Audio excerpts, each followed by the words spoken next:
Well, we've come a long way in a short time on this 1883 Steinway Model A. 1883, that's 137 years. Wow.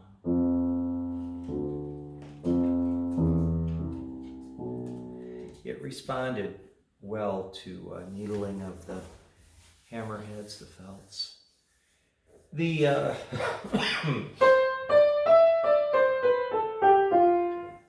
use of Teflon to lubricate the knuckles made the keys move pretty smoothly. Cleanup on the interior went pretty well. Give you a couple warnings though. If you take a guitar string, a steel string, and you start like sanding it or cleaning it aggressively to get corrosion off, it won't hold a tune anymore.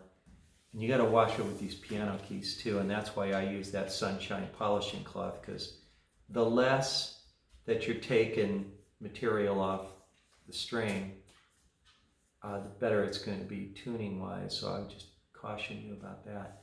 Another thing, that tone's okay. This, a little brittle. But if I keep on needling those hammers and softening them with chemicals until I get the sound I want, then when I re-regulate the piano where I get and do all these felts under here, it'll be too soft sounding. So you don't really want to try to get the sound you want just by messing around with the hammers. So the replacement of the felt, let's say, under these keys and, under the key sticks, and rebuilding those knuckles, which we'll do together. Just kind of what's called regulation. We'll walk through that. It's a fairly time-consuming process, but rather simple. That will soften up the sound a whole bunch, like the felts that are at the center of the key. If they're softer, it definitely changes the attack on the note.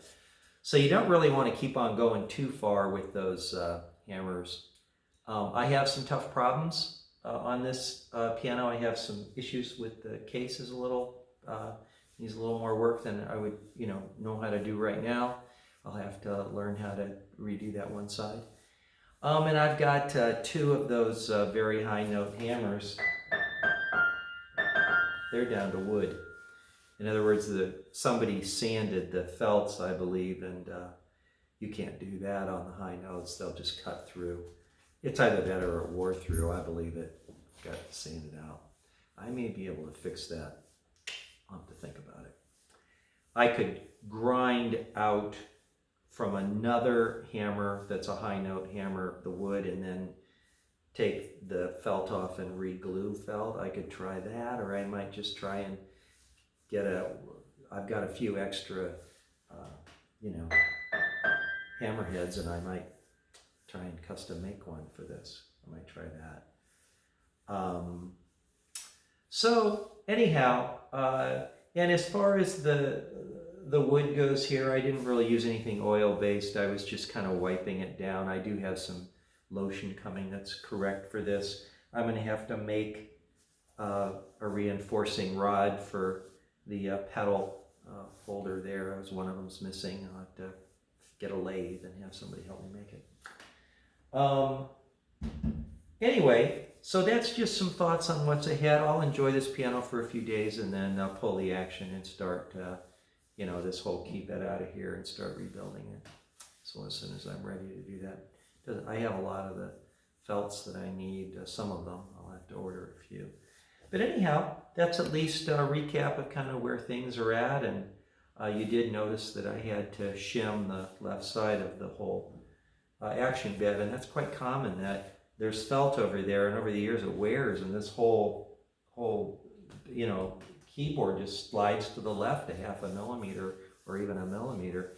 And that means all your hammers are in the wrong position on the strings. That one we did already. And it's okay. That one. Okay, so the game continues, huh?